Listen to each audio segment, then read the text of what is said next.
Introduce myself. We have some new people here. So I'm Levi Levertov, born in Arizona. I'm a native Phoenician, and that's kind of the short gist of it. That's my claim to fame here. But what I like to do is with these discussions is two things. Number one is any question that you have that is of Jewish nature. I always say not politics. Sometimes politics and Jewish nature blend, but we try to stay away from that.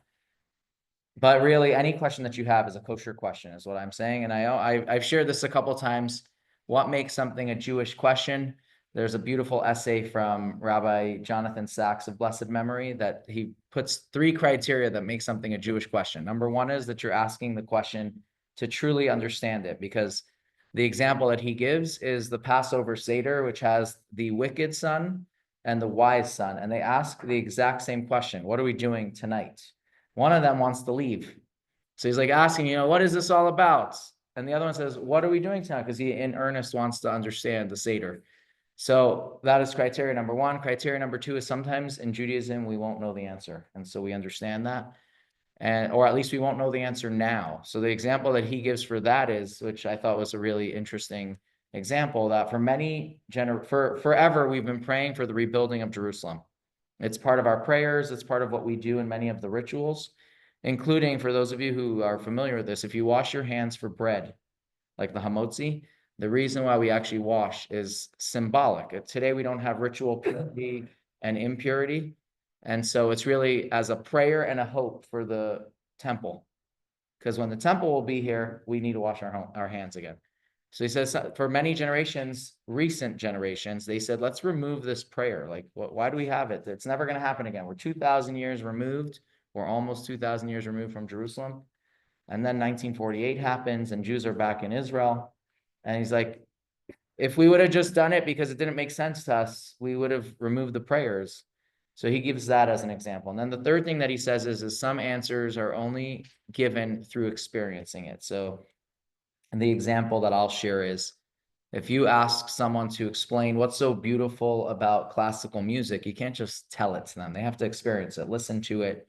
And it's the same thing with some of the Jewish questions. Like the only real way to understand it and appreciate it is by living it and celebrating it. So those are the 3 criteria that he shares that make something a Jewish question. So today, any question will go. I also bring a subject just in case. I don't know the last time I had to go back to my subject. But I always have something. If there's no conversation here, we have a backup, just so you know. But I think we should go around the room because there are a few new people. I'll start with Rick. You get to start. I'm Rick Landy. We've been here for 3 years in Phoenix, coming from Philadelphia. But I very much enjoy this. Thank you. This is a good gathering. Yeah, why not? Janie Kosnitsky. I'm from all over the world actually, but been here for 22 years. I'm born in Born in New Jersey. New Jersey. Got it. Okay. And I am a devout follower Of you. wow. Wow. Now I have to add that to my card. I have devout followers.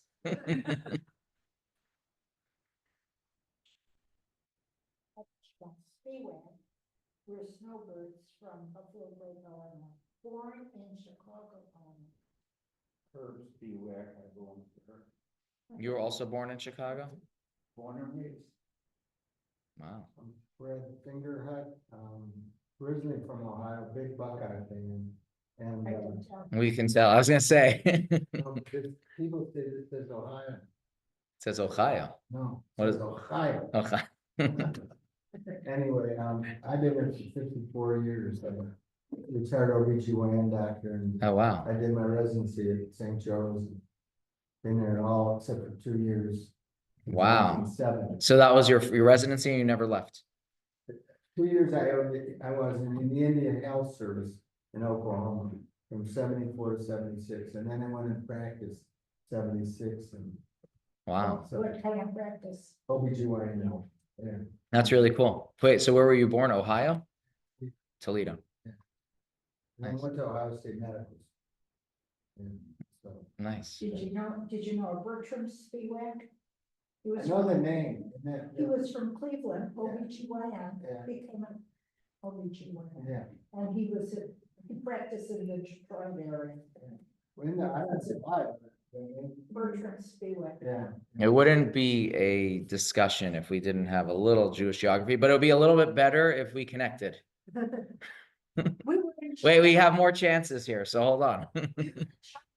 someone from, before we started talking, and she knew him very well, so there you are. Nice. You never know. I like that. I wouldn't state anything, I've been anywhere in the world. There's somebody, Someone right, always- right. There's always, I was thinking about that with Judaism, by the way.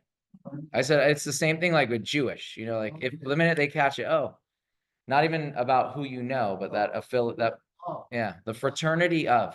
how close? Well, we're a family, we're a tribe. And last night, like we're very close to a doctor that's Mormon, and we had him over for dinner yesterday. And I didn't ask him that question, but I know that they also have an affiliation of sorts. I just wondered if it's that same kind of feeling. Like we have a very warm feeling. Oh, you're Jewish, doesn't make a difference. You don't know the person yet, but there's a connection. I wondered if they have the same thing. I'll tell you, I'll elaborate on that just a bit. Yeah. We have our admin assistant in our office is married to a Jewish man. And so she was telling us that she just did like a 23andMe for her kids. And it came back 49% Ashkenaz. Makes sense. But she's like, how come it doesn't say 51 or 49% Catholic? That was her question to me. And I said, obviously, I don't know what the DNA markers are that they use in these genetic testing or DNA testing, but clearly the Jewish marker is very defined. And if you're, let's say, of the Christian faith, it's just more broad. Doesn't work the same way. But I told her to check the website. I'm sure they have an explanation to that. But it's kind of the same thing. I'm like, if you're Mormon, I don't know that there is a marker. So even though they're a very tight-knit community, we're a real family, like actually genetically. Right. So there's more than just, now obviously we allow converts. So you're going to have people that are not going to show 49% Ashkenaz who are 100% Jewish. But as a general rule of thumb, there's an automatic, I don't know, it's just it's very unique. And I wonder if they have that. It definitely doesn't work when you say, oh, he's Christian and you're Christian, you guys should get together. It doesn't work like that. Should I hold my question? till- Yeah, sure. All right, we're going to let you start first then. Okay, Rita, go for it. I'm Rita. I was born in Chicago and I've been here since 96. And you're single. And you're single, you said that.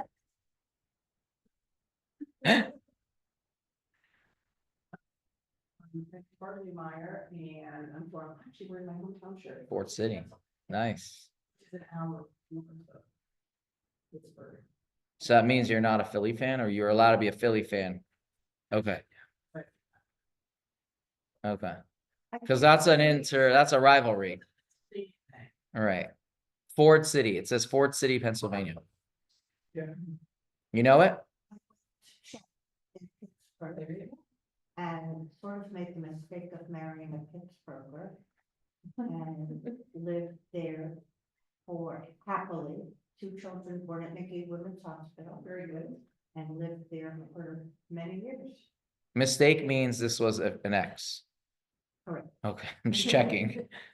Need to make sure we're on the same page here. I'm Steve Cox, I'm a Stonebird from Michigan. Oh, come on. I was gonna say, I like hearing your city. Kalamazoo. It's from the outskirts. Western Michigan. Hi, I'm Rob Krupp, and I attended the program yesterday with Connie. Rouhani, yeah. In the next room over. Yes, and my wife suggested I try to sign up for your program. She thought I would enjoy it, so as interesting that you would go around the room, and I'd be the last person because we live in Buffalo Grove, Illinois, Yeah. and we are snowbirds. Also, I come back and forth once a month to Phoenix. I was born at Fort Carson, Colorado. My father was in the military. Moved back to Pittsburgh, where my wife and I are from, Oh, wow. and It's totally connected. my wife went to Pitt, Penn State. I went to Marietta College in Marietta, Ohio, and He's good. He's good. job transfer from, I worked for a company in the east, I got transferred to, Illinois. And so anyway. I think the only thing you didn't connect to yet is Detroit. Any connection there? No, there was, because I used to have market responsibility for Detroit. There you go. Now we've But- connected to everyone but at the I think table. It's amazing the way Jewish people sort of overlap each other in many Right. respects, and it was shown very vividly here this morning. Yes, and on Zoom, by the way, there's Karen Stone, who also has a Detroit connection. So, But more born outside of Chicago. and born outside of Chicago, she just said. So there you go, Karen. There you go. It's just amazing. Where do you live in Buffalo Grove? Where do we live? Yeah. We live in one of the Scarsdale subdivisions. Where Aptekissick is on the north, and Deerfield Parkway was on the south. And you folks, We're on Old Checker and Buffalo Grove Road. I know exactly where you live. We're Manchester Green. In fact, the temple that we had after 50 years closed last year Oh, wow. because of the challenge with declining membership. Even in Buffalo Grove, I thought you, Well, the influx of Asian Americans. Okay, so and it's the kind of- outflux of young families are causing a Wow. demographics. Not uncommon though. do you, so wait, the shul you go to is in Buffalo Grove? No, in June. Oh, so that's why. So you're actually, They were originally. I'm under there 55 years, so. so you followed it. Right. Oh, wow. When my husband was a founder of a temple at, in Northbrook. Conservative. Conservative. Yeah, that's Shalom. Shalom. Still very. Nice. All right, we're ready for the question. Oh, just in your interaction, the aggressiveness of conversion from Mormons to try and, convert other people. Good question. I have, I had an experience, I just share with you. Yeah, sure. Years and years ago, something happened and I helped a patient. And, she was Mormon. And she said to me, do you mind if I have the elders come to your house? And I said to her, well, I don't mind, I'm willing to learn, I like to learn, but you're not trying to convert me, are you? And she honestly was and didn't, it was so ingrained in her. She didn't, and she did it out of respect for me, she liked me, so she wanted me to be Mormon. It was just really interesting, she was aggressive without even realizing it. Right. And I said, I'll be more than happy to learn, but I'm not, I'm Jewish and that. right. You know, but it was real interesting. So that's a good question. I have two different people I'm very close to that are Mormon. One is this doctor, and then another one's a police officer that I've become close to. Definitely never experienced that, but I do know of it. So it's not like something I'm not aware of.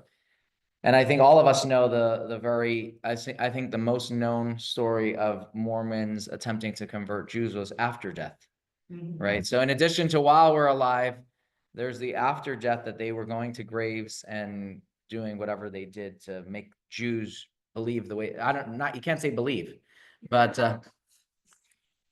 right, which is why, interestingly enough, I think the greatest record keeping of lineage are the Mormons, because they were keeping all these papers to and documenting so that they can later go and take care of us. But I have never experienced it, but I do know from the two people I know that not all of their children are practicing Mormon. So it's maybe that's part of it, or just in their professional careers that they know that would be frowned upon. I don't know. They've all gone on missions, and like the police officer shared something very interesting with me, that in Israel, there are two countries in the world, and I don't know what the second one is, but the first one is Israel, that the Mormons made kind of like an agreement with the country that they won't actively proselytize other than people who walk into their building. So one of their buildings is in Jerusalem, kind of near, I guess, where all the other churches are. And the only way that they'll proselytize is if you walked in. So they're not out on the streets knocking on doors. That's Israel out of respect, but technically that's very unique, because that's not how they operate. But yeah, we have good conversations. It doesn't turn to how you believe, but a lot of Jewish and Mormon kind of questions or differences do come up. For example, yesterday, I got a little kick out of this. we were explaining this idea of if I'm Jewish, I can't do something that is forbidden, let's say in the Torah, and I can't ask somebody else to do it for me. So this is where a lot of people have the Shabbos goy, which is a very misunderstood concept because you can't just go ask somebody who isn't Jewish to do something for you on Shabbos. But we were talking their Sabbath is Sunday. And so, okay, how do you observe it, right? So one of the things is, can you get someone to go to the store for you? It's kind of interesting conversations there. Like, and so I said, listen, if you ever invite us on a Sunday, we're happy to pick things up for you. But that might be a problem for me. I said, in the Jewish world, how does it work? If a non-Jewish person is in my home and turns on the light for themselves, I can benefit from it. We're not talking about cooking. We're talking about, simple. And so I said, if it would be the same thing, like maybe I'm buying some pizza for me and I'll just share some with you. Maybe that works for you. I don't know. We were just talking about this concept. They don't have that concept. Like Jewish law is very rigid and regimented. So like you really if something is forbidden, it has to be very clarified. And if something is allowed, it has to be very clarified, which is one of the things I've shared here, that a lot of synagogues or communities or congregations really push in the modern Jewish world today, Tikkun Olam. We're doing this project, it's Tikkun Olam. And there's a big problem with that. Not that they're doing a project. The projects are great. Those are acts of kindness. But to quantify it or qualify it as a mitzvah is a problem. Why? Because in Judaism, if it's a mitzvah, meaning if God commanded me to do something, it has to be specific. If the mitzvah, let's say our Tikkun Olam project is to work with Habitat for Humanity and build a home for a military veteran or somebody, well, then I need to know how many nails I need to put into that wall, or how many walls I have to build, or how many houses I have to build to fulfill or complete that obligation. And so, because in Judaism, if it's required, there has to be a specific requirement of how I fulfilled it. Just like in any other United States law, if you are going to speed and the speed limit is 40, 41 is speeding. I'm not talking about how they will actually, how the police will enforce it, but speeding is anything over 40, right? You have to have a clear criteria of what is and what isn't. And so Judaism has the same thing as well. So Tikkun Olam, to fix the world, I have to have a clear criteria of what does it mean to fix the world. Now, I do want to share that if you do a Habitat for Humanity project or cleaning whatever the situation is, those are mitzvot, but they would fall into a category of kindness. Gimilat chasadim, not tikkun olam. So it's important to always realize that like there's a specific criteria. Just to go to that point for a moment, Tu B'Shvat is on Thursday. Right? What is Tu B'Shvat for all of us? There's a day on the calendar. But what does that mean? By the way, I'm not putting you on the spot. Awakening Oh, of the what was trees. the other mitzvah you said? I It's said, not too come. Gimilut chasadim, which is acts of kindness. Which is what, say again? Acts of kindness. Okay. But so I'll just touch Tu B'Shvat for a minute, not to go into a full-on conversation of that. We could do that maybe afterwards. That is a specific date because there's another obligation in Judaism, which is that you have to give tithing. Tithing, charity, but tithing from your fruit. And so now it goes by the year.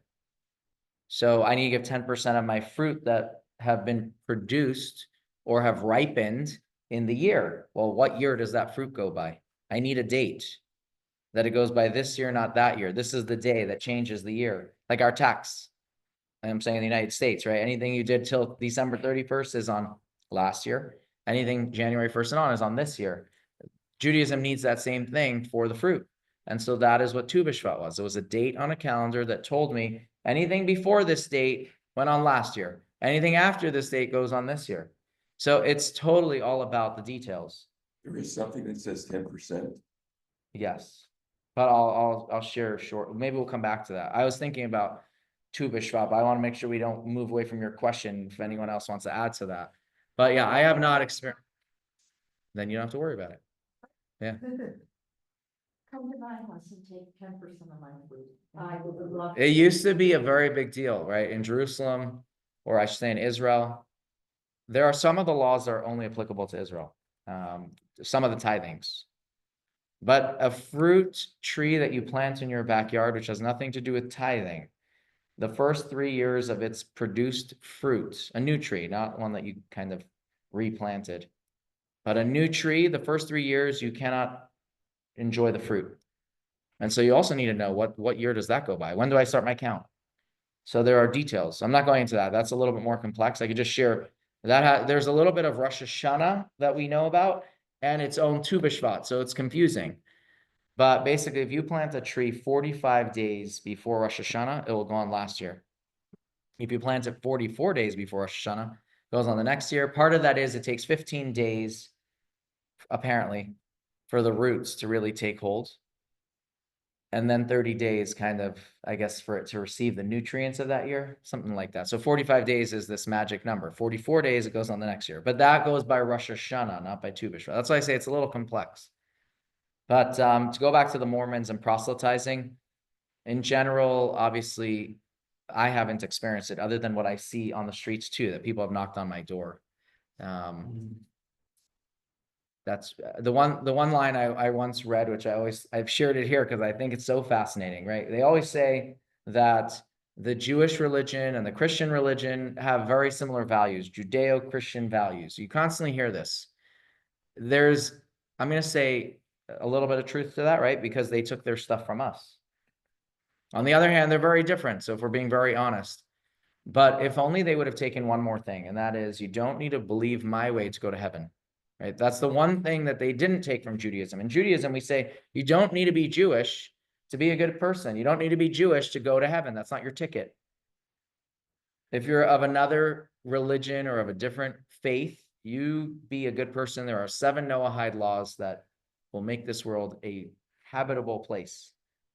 But if you are Jewish, we have our 613. Let's put it that way. But if only they would have taken that too. We would have less wars. We would have a lot more. Our history would look so different. But that they didn't take from us. So, but anyways, yeah, so I have not seen it. I sit with them. I haven't seen it. But I totally am aware of it.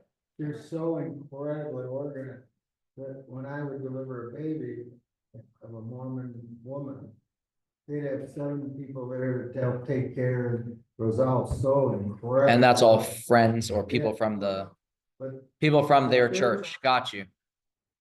wasn't the individual. Right. It was a church, we got it, so-and-so's coming from 3 to 5 or, whatever. They were really. I think about that a lot because I do know they are like, besides for organized, right? They have a lot of amazing qualities. I'm not going into religious stuff in the community sense. And there's I was reading a book, Why Israel? Like, why is Israel this land that everyone is fighting for? And so one of the things that was written as a kind of context or understanding is before you had the Suez Canal, every single trade route came through Jerusalem. If you want to go to Egypt, you came through Jerusalem. If you want Asia, Africa, you went through Jerusalem, you went through Israel. And so this rabbi wrote that that's one of the reasons why Jerusalem was the land that God gave the Jewish people, so that we would be able to teach others and also take the best from them. So I always think about take the best from them. It's a really powerful. We have to realize you can learn from everyone. What can we learn? And so, yeah, there's a lot to be taken from community and caring. The proselytizing is not our thing, but I'm really into doing Judaism. So I go to the Mesa Family Center, which is all run by Mormons, Mormon music the whole time they're doing it. And no one has ever tried to convert me at all. In fact, when they find out I'm Jewish, it's the opposite. Oh, tell me about Jews. right, they are fascinated by Jews. On the other hand, the Jehovah's Witness, and I'll point to my mezuzah on the door and I'll say, I'm Jewish, but Jesus was a Jew. Goodbye. I get it. You're saying you get more pressed by a different group than them. Yeah. Anyone else want to share something on that or? So they have this thing that they want to make sure that we could go to heaven. So they they take all the genealogy, they know where you're buried, and I don't know what they do if there's a ceremony, but it became a very big scandal when people found out about it, and their church said they're going to stop doing it. But you can totally Google it because it was a big thing. They did that, stop they did do it again. They said, they promised they wouldn't, and then they promised. Oh, you're saying, President passed, and the new president promised not to do it again, but a lot of Jews are still a little suspicious because they were caught twice. I always think like, I don't, what do I care? What, they're not doing anything that makes any difference to us, but yeah, I think as a whole, it's like, okay, that's a little bit, Do they do it for other religions also? I don't know. It's a good question. That's a very good question. Like how, and I don't, one thing I tell people all the time is I don't study other people's religions. So what I know is from like, as I read about a specific situation, I don't know, maybe like for them, they're already believers, just maybe not the same way, but I don't know. They believe that their families reunite in heaven, so when you get married, you are married for eternity. So then when your spouse dies, you don't mourn as much because you know that you will see them again. And so the reason that they So how does it work with, oh, I guess if you marry again, Jews is so that we could, especially the Holocaust people, we could all reunite with our families. But like you said, if we don't believe that, then. we don't, well, that's a tricky line. We don't believe we need that. So that's what I'm gonna say. Yeah, if we don't believe in their conversion, then does it really? Yeah. So what if you've had a practice husband and then a forever husband? Then you better have 2 houses in heaven. Well, Jane, I would actually ask the question differently, but I kind of know the answer. Let's not talk about where you got divorced. Let's talk about a widow who remarries.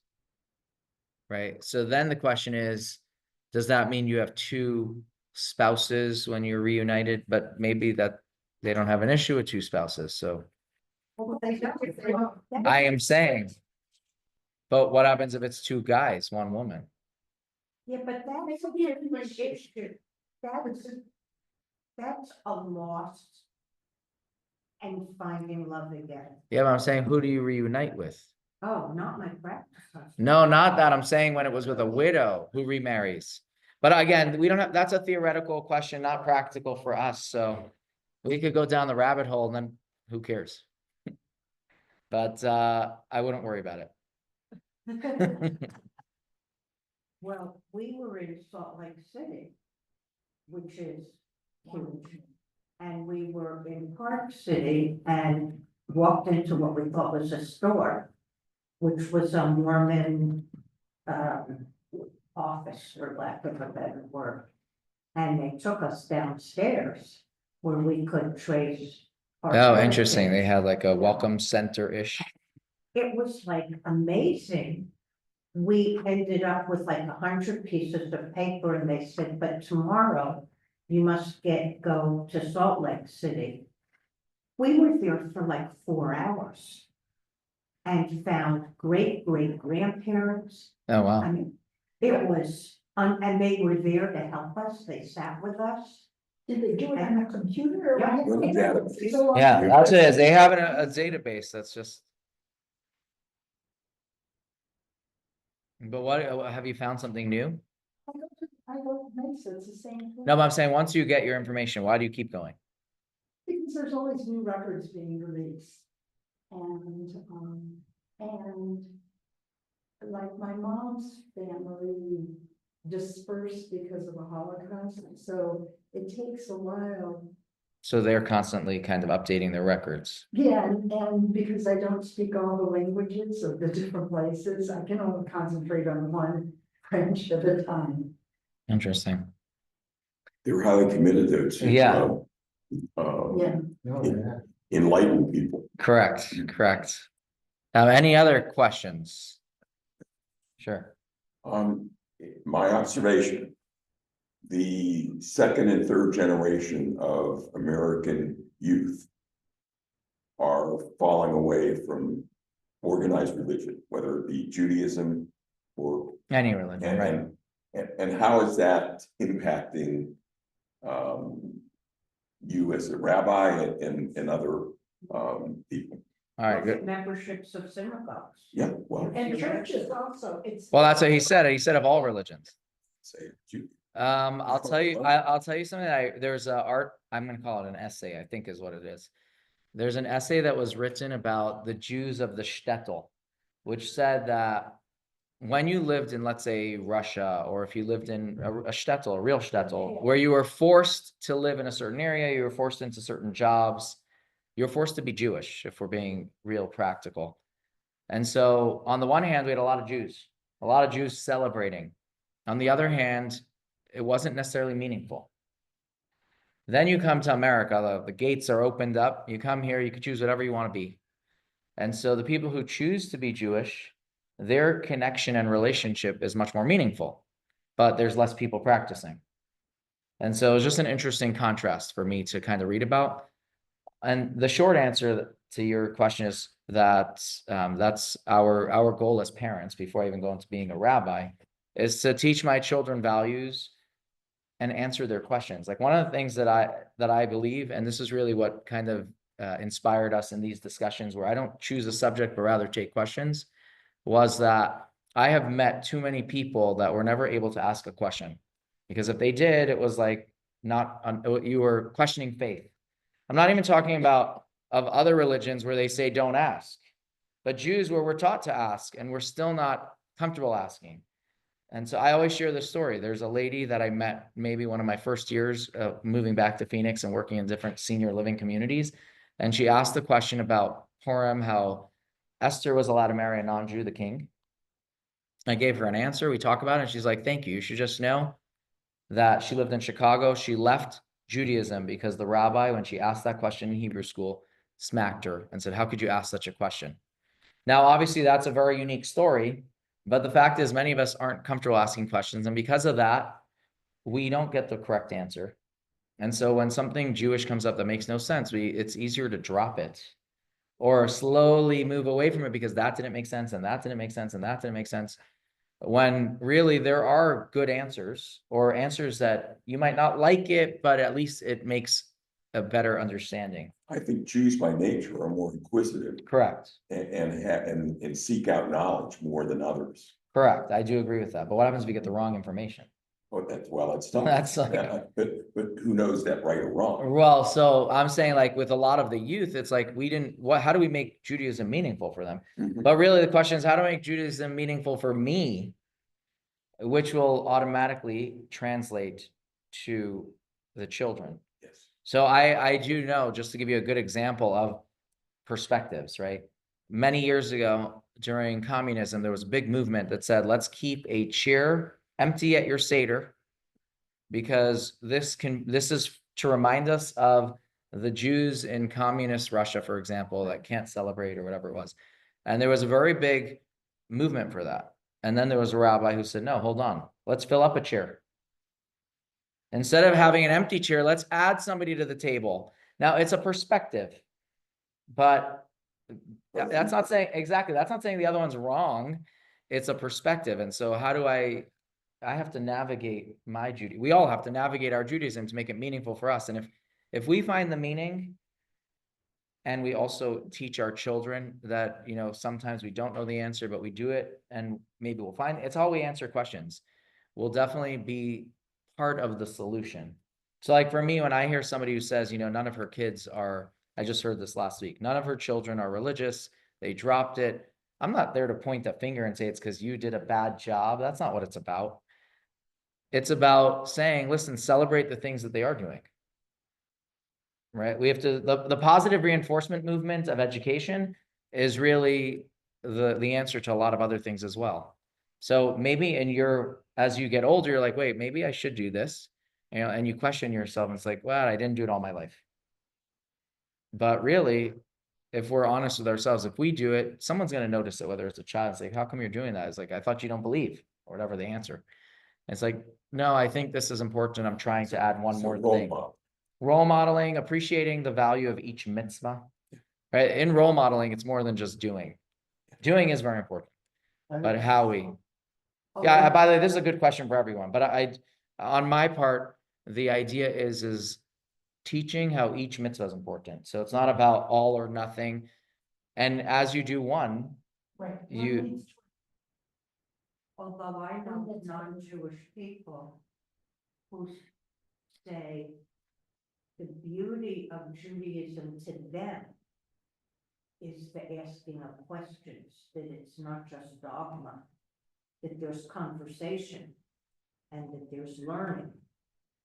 And that's one of the things that I appreciate about Judaism, that you can ask. that you can ask. There was something you said last month too, which I think is that when you start, you don't have to, like, if you say, okay, I'm gonna start observing Shabbat, you don't jump in 100%. You Right, might just say, okay, I'm not gonna turn on the TV. right. That's the idea of appreciating every part of it. One thing, right? One thing at a time. So like, and I know that you want to add something to this, just a letter that from a rabbi in Australia that I have incorporated into kind of my perspective. Many years ago, I read this essay. It was an email that he sends out weekly, and he always has a question answer. And so the question that was sent to him, I think he makes up the questions. The question that was sent to him was like this woman who's all upset and distraught that her daughter married someone who wasn't Jewish. And, however she posed her question, the rabbi wrote back and said, she doesn't do one mitzvah. There are 612 others. Celebrate the other 612. Right? On the one hand, people used to sit Shiva. I say people. I mean, we all know a story where a family was so upset that their child married somebody out of the faith that they were dead to them. Right? And I'm not going into their pain, and it's like I'm not going into that part. But appreciating that there are other ways that they can express their religion and celebrate those. That doesn't justify the other one and say, you did a great job, don't worry about that. We're not even addressing that. We're saying celebrate and focus on the things that we can do that are meaningful. And that's very important. And so the answer to, let's say, the youth and the future is really, I think, that it's not about numbers, counting numbers and numbers, but if we can celebrate what we do and show the value and the importance, by default, people will catch on to that. And I want to hear what you say, but just one last thing. In the hippie movement, the biggest thing that was done was people were questioning the norms, and so that was the greatest time to answer people's questions. Whereas most people just said, oh, they're just hippies, just ignore them. That was the opportunity to say, hey, what you have a question? Let's talk. But yeah, so sorry. Well, I was just gonna say that to me, the really, really significant positive part of Judaism is their values, education, family. I think that is so significant. And obviously the religious part has a wide range of, Right. but those things are so important from my perspective. That makes Judaism wonderful, a very positive thing that they emphasize. My favorite word in the English language is priorities. Okay, many times you say, why does he gotta say, and you find out a lot of times the priority is money. People do crazy things, and neglect their Right. family, so they can make a deal. Right. But to me, that's the important. Bless you. Positive, as I say, about Judaism is what the value in Judaism. See, I appreciate that, but I always add to on a thought to this is I was speaking to, I'm trying to think who I was speaking to. It was a college student who told me that I think they're studying to be an engineer. It was over this weekend. This guy's studying to be an engineer at Rutgers, and he was saying how in his class, the brilliant people in that class are all Asian. Right? He's like, these people are smart, committed, et cetera.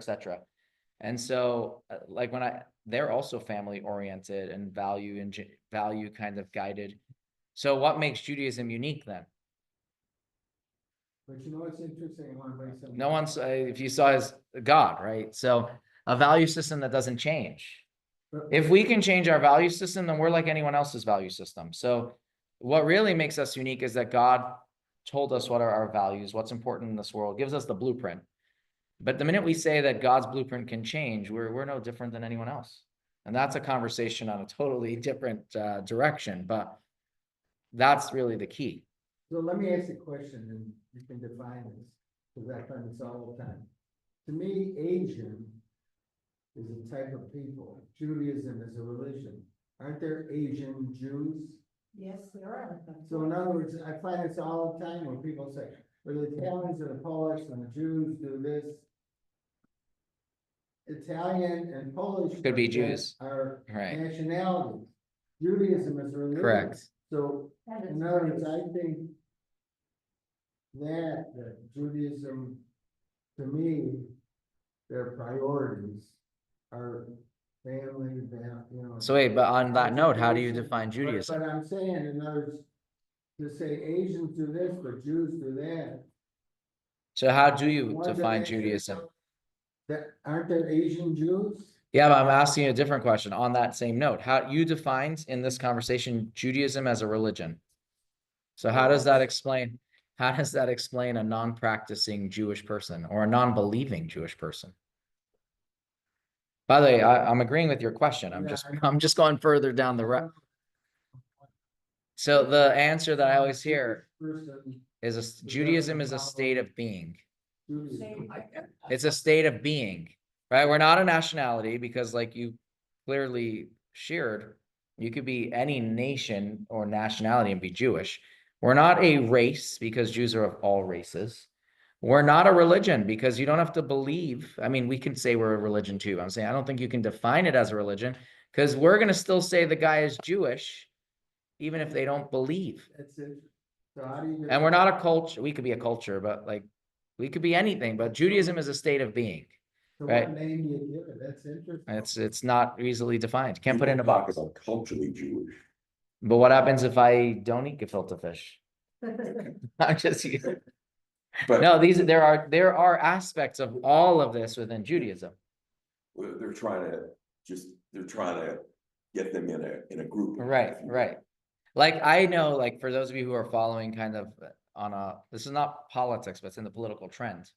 I think 2 weeks ago, they finally defined Jews as a minority. So like when you sign up for something that gives preference to minorities, technically there was a executive order or something that said Jews are a minority now. So you should be able to get that bank loan or get into a class or whatever it is. But a lot of people don't like that. It's like, we don't want to be defined by minority, get our extra. I'm just sharing. It's like an interesting thing. 100%. But some people, exactly. I'm just saying it's like now, what is it all about? Defining somebody, putting them into the box. But yeah, so Judaism is more than culture. Yes, Because of course. I could eat exactly. No, it's more than yeah. I mean, we were a family until we received the Torah. That's kind of what somebody shared with me once. That the Jews were a family until the giving of the Torah. When they were given the Torah, we became a nation. And that's when you find instead of being called the children of Israel, we're now called the nation of Israel. So I was watching this thing. You know, a lot of people use the word goy as a derogatory. I'm thinking the way people think it is that it's a derogatory name for a non-Jew. Really, goy means a nation, and even the Jewish people are called goy in different texts in the Bible. The nation of the Jewish people. So it's how you use it. Just like I could say somebody is black, or I could say they're black. Right? It's how did I use it as a color to describe somebody, or did I use it as a negative connotation of something? And again, same thing with Jew. Oh, he's a Jew. Right. Or I can say he's Jewish. Right? It's how you use it. Yeah, you want to. So, if being Jewish is a state of being, and I don't believe, You're still Jewish. I'm not in a state of being. No, state of being means you can't, it's part of your identity. It's a soul within you, which is why generations later, I just want to share something yesterday I found out. Who here has heard of Jake Paul? He's the guy who fought Mike Tyson a couple months ago. Yeah, he started off as like some YouTube dude, starts making money. He was actually in the Fashion Square Mall during the BLM riots, right? He was one of the people that broke into the mall, was arrested for that. Guy's a multi-millionaire, right? Then his personality or persona gets greater and larger. He starts getting into MMA fighting, and then he has a celebrity fight versus Mike Tyson, which he wins, right? He's Jewish. Who knew? How do we know he's Jewish? His mother is Jewish and her mother is Jewish. Like, Fact. it's a fact. He put on tefillin yesterday and they made a bar mitzvah. Right now, He didn't need a bar mitzvah. It's just words. But the point is like, we're going over to a guy and say, you're Jewish. And it's like, the guy doesn't even know that. He just know his mother was born Jewish that's what it means. Like, we're going to consider them part of us, regardless of how they act, now you could not like the guy. Maybe he's a bad, I'm using a story of this guy. You choose another guy.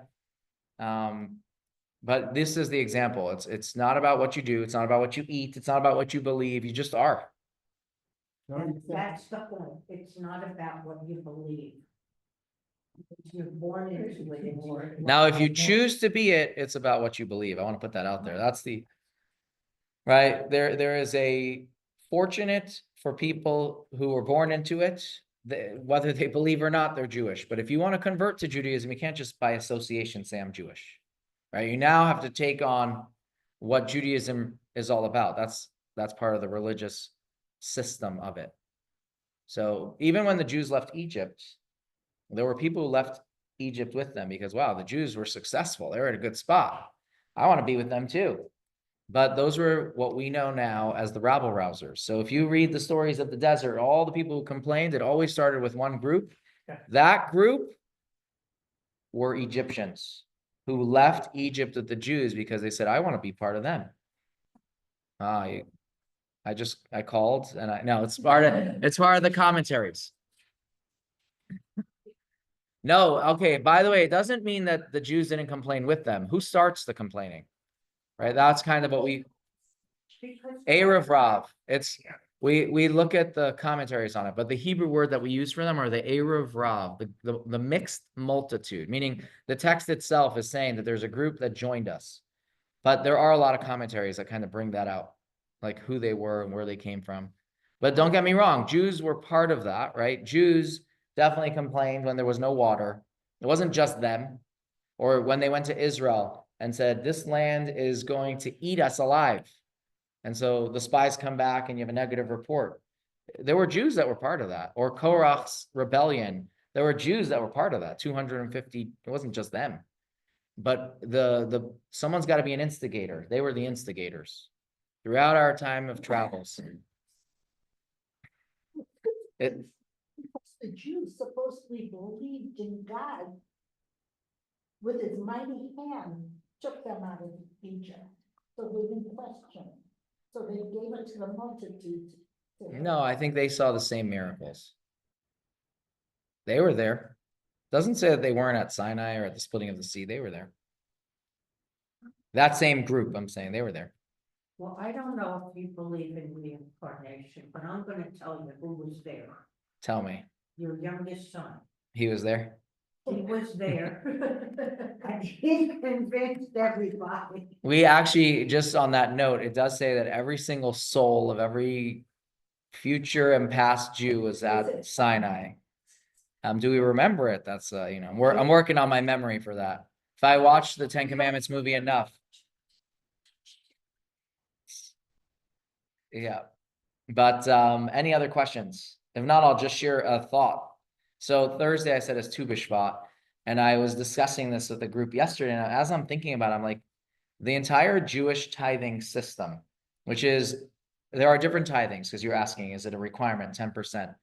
So there were 3 different tithes that were traditionally given. One was given to the poor, one was given to the Levites, which include the priests, and then there was a tithe that you would take to Jerusalem and eat it in Jerusalem. And if you didn't have fruit, wouldn't last until your next trip, you would sell it, but then take that money and spend it in Jerusalem and eat something there. So there were different tithes. It worked on a cycle of 7 years, if you're familiar with the sabbatical cycle, 7th year being no working of the land. And again, I'm going to say culture was agriculture, right? We were very into the land. That's how people survived. That's why people had large families, to have more farmhands. I'm sharing that not because I made that up. I learned about this in the sense of polygamy. What's the point of polygamy? It was about farmhands having more laborers, right? So, some people like to say it's because there were more women than men. So, you need to make sure, but that's really, it was like some sort of a practical reason, in the sense of if you owned land, you needed a lot of people to help you. But coming back to this, every single one of the tithes and every single one of the I'm going to say tithings that we did was really about recognizing the blessings come from God. So you gave a percentage to the poor. God said, your blessings of wealth come because of my blessings. You're my banker. I need you to know that 10% of that money is meant to be spent on the poor. Or the priests and the Levites work for you. So I need you to take care of them. They don't own land. You own lands. You're going to give these tithings to them. And so every single thing that we did was really about acknowledging God's love, God's blessings, God's gift. Yes, you had to work for it, right? It says, God says, I will bless you in all that you do. So right, don't expect the manna to fall from heaven. You got to work for it. The manna in the desert was a specific scenario. So I was thinking about that yesterday when I was speaking to this group, and I said, wait a second, we all give taxes, but none of us ever look at the taxes as a thank you for all the infrastructure that our government gives us, right? It's not how we view taxes. But in theory, why are we giving money back to the government? Because they're providing this whole infrastructure. And so until you don't have it, you don't necessarily appreciate the tax. Not that you ever appreciate the tax, right? That's a normal human nature that when you work really hard to give something away, that's not to knock us. That's just how we are. But it was just an interesting thing. Like in Judaism, every single tithe was specifically connected to this idea of thanking God for the blessings. Just to give a very classic example, the mitzvah of separating challah from the bread. So if you make a batch of dough and you take a piece of that, you make a blessing and you give that piece to the priest. And nowadays we don't give it to the priest, but we still do this. It's about appreciating the blessings that God has given us. And so it's a mindset. And I was thinking about taxes, like most people just look at taxes, they take too much. It's like, it's never what we want it to be. It's always too much. But really, there's an infrastructure that's happening because of it. And throughout history, I think the tax collectors were the people that people hated, right? I'm not talking about the tithe. I'm talking about what we call the tax collector. So I thought about that. It's such a fascinating concept that no government has figured out how to get the message that can make taxes be something you appreciate, right? Even when you talk about like the people who like that type of a social kind of construct of a society which includes medicine, they still say it's too much, 30% of whatever, it's like, it's just a fascinating idea. And so when we think about Tu B'Shvat, there are a lot of messages with it, but one of them is like, Tu B'Shvat was connected to a tax cycle. It was a date that was important for a tax, but really for a tithe, right? So, yes. Well, I was brought up, I guess, with the philosophy that if you met someone who was going to Israel, that you gave them money to give to the first person you see who seems to Need it. money. And to this day, if somebody, except you, if somebody's going to Israel. Why? I actually, No, that was. No, I know. I'm just saying something. When we went to Israel, somebody also gave us, I think, $500, if I remember correctly, to give it to people at the Kotel. That's what he wanted. Find poor people at the Kotel.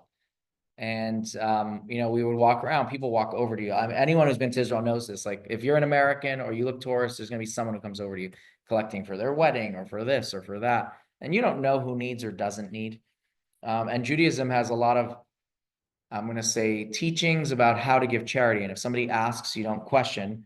Obviously, that doesn't mean you give millions of dollars. But when you're asked, you should give something. Right? If you want to find out if they're legitimate, now and you want to give more, you ask more questions. But the reason why people always supported the people in the Holy Land was because they were supporting the Holy Land. So if you look at some of the famous or more famous rabbis who were imprisoned in Russia, they were giving charity to Israel, supporting the poor in Israel. It was under, I think, Ottoman rule. The Ottomans were at war with the Russians, Turkey. And so they said, you're supporting the enemy. It had nothing to do with government spending. It had to do with supporting the poor. But throughout our history, we were always supporting the poor of Israel. It's part of the mitzvah. There's a pyramid of how to give charity. Who's at the top? Your own family, the people of your city. There's a structure. So if anyone's like, well, where should I spend? You can go back into Jewish teachings and say, okay, what should be my priorities, right? You're going to give where your heart desires, but maybe you want to focus. Okay, here we're going to go. Before I give to New York City, I'm going to focus on Phoenix. Kind of like that. And before I give to France, I'm gonna focus on Israel. Kind of like those types of things. That doesn't mean you can't give to both, and doesn't mean you can't one year give here, not there. But that's part of supporting the land of Israel, supporting the poor, which is one of the oldest charities. Is not JNF. It's actually Kolel Chabad. It's the oldest charity of Israel, which supports the poor of Israel.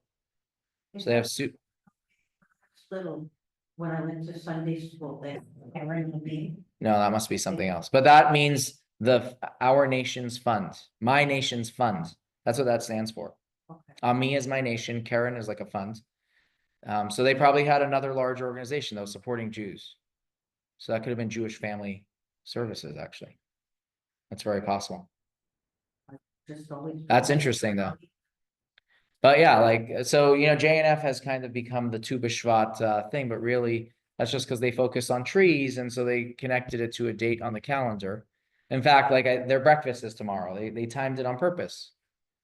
But really, there is no charity associated with Tu B'Shvat. There are ways to observe it, but they're all customs. Eat fruits specifically, maybe from the land of Israel, to show that association. A lot of the tithes that are associated with this date are connected to the land of Israel. So celebrating the land, the produce. There are people who do a Tu B'Shvat Seder, but that's, again, these are additional people add these. There's no Jewish text that says you do this on Tu B'Shvat. It was associated with the land of Israel and the fruit that were produced. Well, it's interesting that the JNF breakfast is on Thursday. Why? Didn't you say Thursday? It's on purpose. Yeah, they did on purpose. Yeah. Oh, they did? Yeah, I'm sure. I mean, I don't know. I don't work for them, but I'm assuming. I think that they've kind of cornered the market for trees, as they say. You know what I mean? Yeah. But there's nothing in Judaism that says that if you want to give charity, it should be a tree to Israel. You can support other causes, even with, I'm not talking about other causes in general, but even within JNF, you could support other things. You don't have to plant a tree. Oh, right. I mean, there's a lot of Right. stuff you can give to the JNF. Right. So that's why I'm not here to plug a charity. I'm just saying, like, you don't have to do anything on Tu B'Shvat and the day still happens. But if you want us to do something that connects to it, it would be to find fruit. And if anything, fruit from the land of Israel. So the land of Israel is praised for a number of fruit. So, by the way, vegetables are not tithes and have nothing to do with, they are, meaning produce, it might be tithe, but have nothing to do with Tu B'Shvat. Those fruit specific. So if I wanted to go buy fruit from Israel, Oh, it doesn't say it has to be from Israel. It just says fruit that the land of Israel was praised for. if the land of Israel. Was praised for.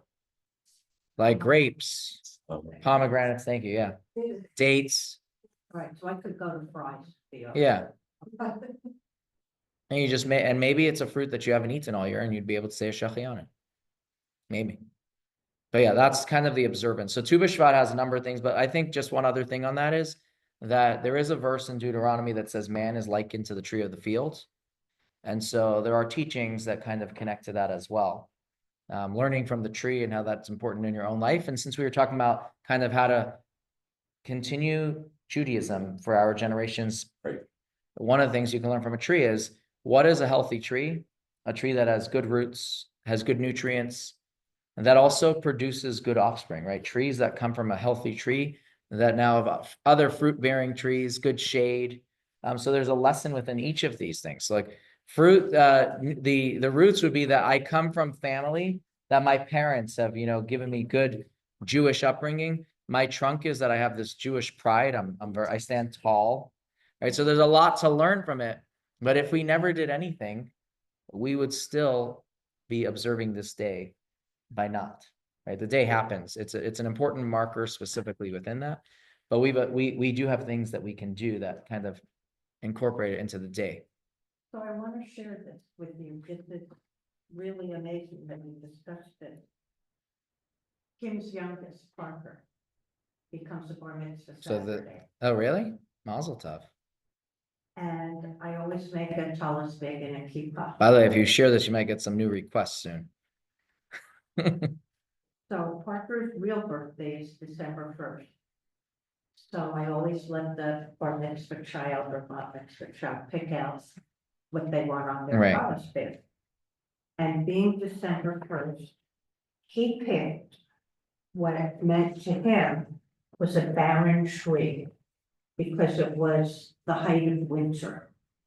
And that's what he thought about.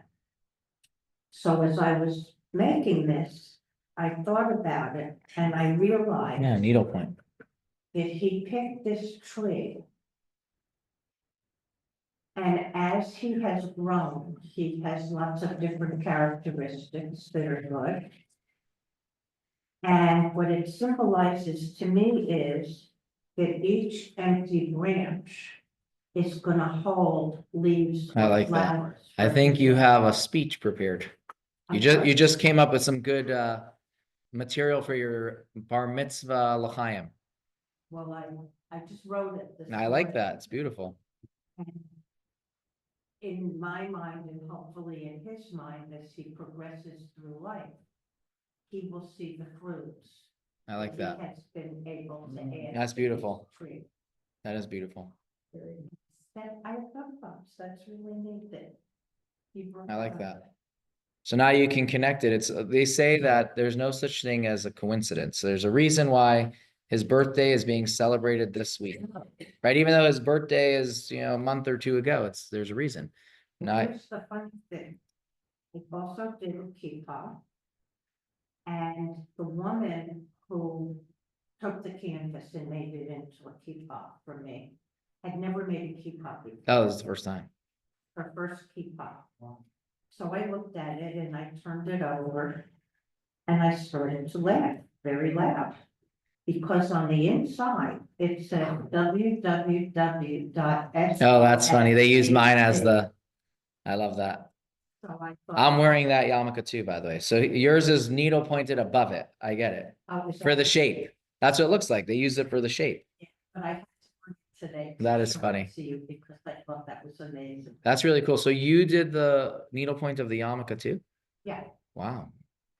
And she made it into. and he made it into a. She needed like a base. She used a base. Yeah, I get it.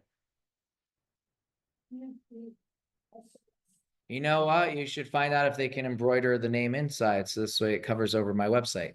Well, on the back, she did Parkey with all my love, 9 and the date. That's really nice. And I don't know, I'll have to see if she could do something. Yeah, or some iron. I don't know. Or just keep it. You'll know.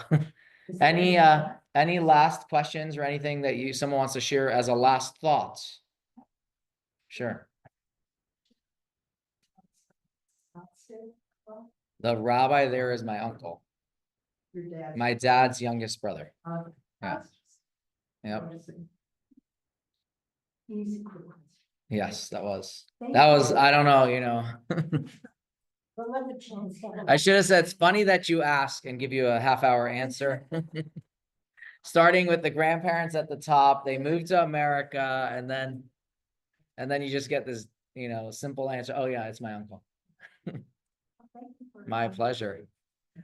My pleasure. And Karen, I got your comment. Thank you.